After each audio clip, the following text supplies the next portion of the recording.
The United States is fortunate to have a long history of strong education at the primary and secondary level. Our class sizes remain small compared to other countries, and our students learn from excellent teachers. However, our current education system has created boundaries for our students. Secondary school students take on average between 6 and 8 courses per semester, and are limited to what their school or local community can provide. I believe there is a better way to educate our students through the use of new technology, access for more course offerings, teaching one course at a time, and utilizing themes from Robin Dunbar's Rule of 150 to create a better learning environment. Today's youth has grown up riding the digital wave. Technology comes second nature for this new group of students. Over 154 million Americans today play video games, and in a given week the average 8th grade boy will play 23 hours of video games. Our students know how to use new technology and enjoy using it in social interactions, but this technology could enhance our education system. I know that there are teachers and schools that utilize the latest technology, but I'm talking about mainstream use. Video games are such an important part of life for many preteens, and educational video games exist that are fun and informative. Using these in school can create a fun way for our students to learn the knowledge they need. For instance, Lure the Labyrinth is a game created by MIT Education Arcade, which enhances pre-algebra math learning through a puzzle adventure game, where the character the student controls is looking for its lost pet in a fantasy world full of monsters. In order to progress through the game, players must use algebra. Fun games like these might not even seem like a classroom to pre-algebra students, but they are learning the mathematical knowledge necessary to succeed in their class, and learning in a way that they understand. Students of the digital wave understand new technology so well that they actually do better in class when utilizing it. A 2009 study by the Institute of Educational Sciences found that students who use computers for science at least once a week do better than those that hardly use computers for class at all. Along with the digital wave has come the increase in distance or online learning. In the 2006-2007 academic year, 66% of 2- and 4-year institutions offered distance education, and the statistics are actually higher for public institutions. There are online programs available for secondary education. However, creating a mainstream program for distance education, or an exchange program for other school districts, could allow students to take the courses they want or need for further education. Working in admissions, I unfortunately see that some students don't have access to the prerequisite courses they need to gain admission to their choice of a major. By providing online programs or streaming classes from other districts, these students would have the ability to take courses that they need no matter where or what school they are from.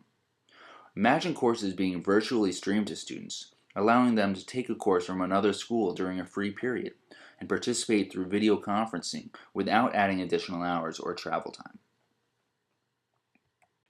Virtually streaming courses that fit into a student's class schedule would be a huge improvement.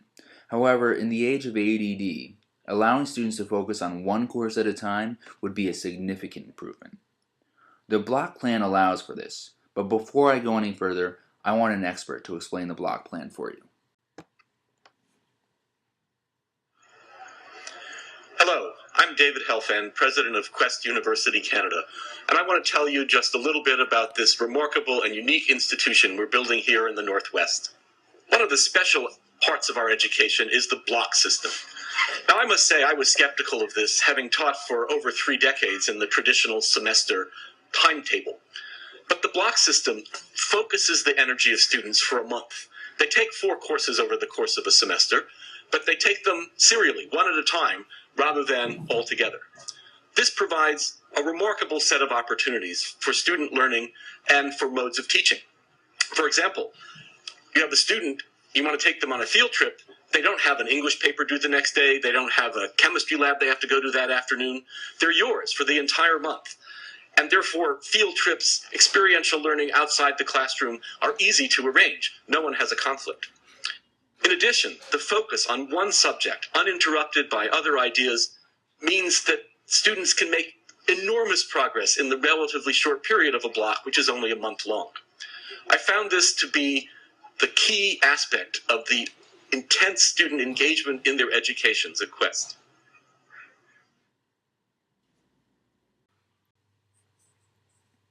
The block plan allows students to focus their attention on one subject at a time, without the pressure or stress of other classes.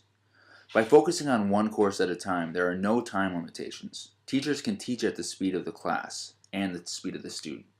If the discussion is strong, there's no need to stop and hold that thought for another day. They can continue until they're finished. The block plan also allows for fieldwork or off-campus activities, as students do not have conflicting schedules. This provides hands-on experiential learning and provides depth to the course. There's no cramming for multiple exams. The block plan allows for the flexibility to tailor the curriculum for each student's interests, layering courses for continuous learning. I don't think this would be beneficial for all of primary or secondary education, but for upper secondary, grades 11 and 12, this would provide students the opportunity to gain depth to their knowledge. Quest University is not the only college that utilizes a block plan. CC has made me more open-minded. It's made me really willing to work hard. The class sizes is a giant factor in choosing this school. I want to take classes where I can talk one-on-one with the professor. I'm not in a giant lecture hall. It's really hard academically, but it's extremely rewarding. Colorado College block plan, you take one course at a time. For 3.5 weeks, you totally immerse yourself in one subject.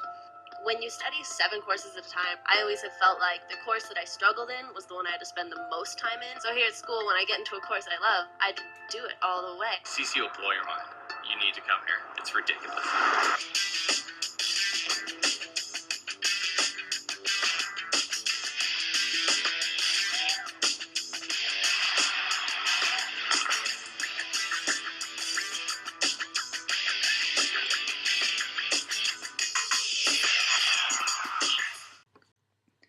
Obviously, this is an admissions-related piece about Colorado College, but the main focus is on the students.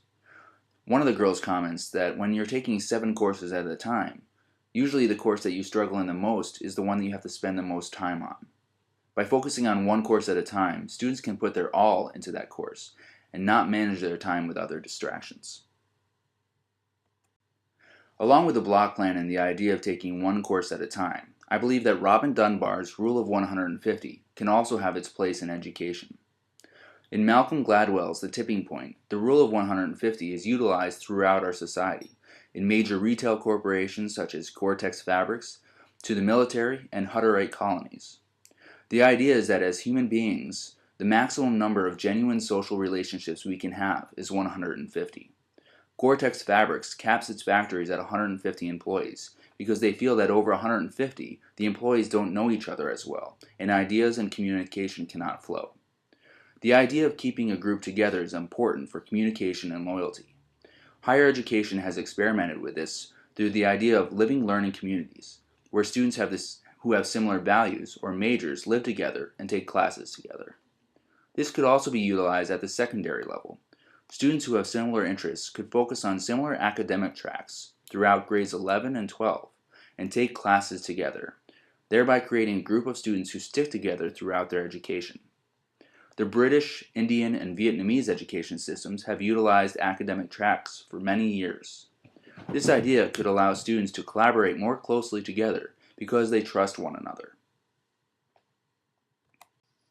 Our education system of the future will provide limitless opportunities for students through the use of new technology and increased access to academic courses. By allowing students to learn on the block plan, students can focus their energy on one course at a time. And every month, students could take a new course, thereby allowing for 9 or 12-month education models. And finally, by creating academic tracks for students to follow in their final years of secondary education, we can create a program that fosters better communication and trust between students, and hopefully a better understanding of the knowledge they need to be successful at the next level.